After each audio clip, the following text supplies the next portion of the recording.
பொதுவாகவே வந்து ரெண்டு விதமான மீன் இருக்கும். எதிர்நீச்சல் போட்டு போட்டு வாழ்க்கையை வாழ்ந்துருப்பாங்க. நம்ம ஒரு ஒரு பாதையில போனா அது ஒரு பாதையில வர மாதிரி நிறைய ஒரு எக்ஸ்ட்ரீமான நல்லது, எக்ஸ்ட்ரீமான கெட்டது, அனுபவ பாடம். நான் பட்ட கஷ்டம் என் குழந்தை படக்கூடாது எல்லாமாவும் நினைக்கிற மாதிரி தான். பட் இவங்களோட லைஃப்ல வழிகள்லாம் வந்து வெளியில சொல்ல முடியாத அளவுக்கு வழிகள் இருக்கும். ஆணா இருக்கட்டும், பெண்ணா இருக்கட்டும், அந்த மாதிரியான ஒரு நிலைகள்ல கஷ்டப்பட்டிருப்பாங்க.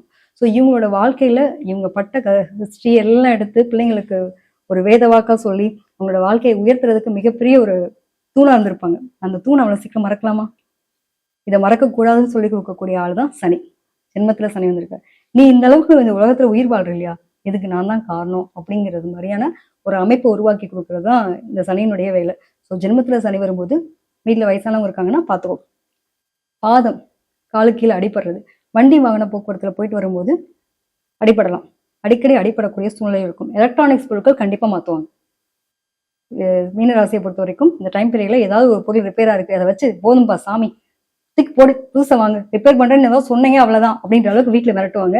கண்டிப்பா புது பொருள் வாங்கக்கூடிய ஒரு சூழ்நிலை இருக்கும். தனக்கும் தன்னுடைய ஆடை ஆபரணம் சம்பந்தப்பட்ட விஷயங்களா இருக்கட்டும், அதே மாதிரி எலக்ட்ரானிக் பொருட்களா இருக்கட்டும், புதிய பொருட்களின் வருகை அப்படிங்கிறது மாதிரி புதிய ஆட்களின் வருகையும் வரக்கூடிய ஒரு காலகட்டம். கவனம் அவசியம்.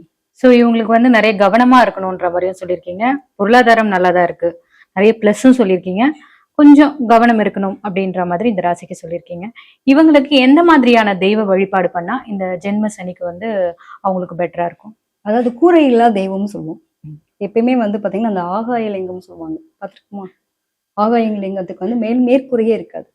அந்த மாதிரியா மேற்கூரை இல்லாத ஒரு கோவில்கள், அதே மாதிரி சித்தர்கள், ஞானிகள், ஜீவ சமாதிகள் இருக்கு இல்லையா, இந்த கோவில்களுக்கு போறது இவங்களுக்கு ரொம்ப பெரிய வாழ்க்கையில மாற்றத்தை கொடுக்கும். அதே சமயத்துல அங்க போயிட்டு வரும்போது முடிஞ்சா இவங்க அன்னதானம் பண்ணலாம்.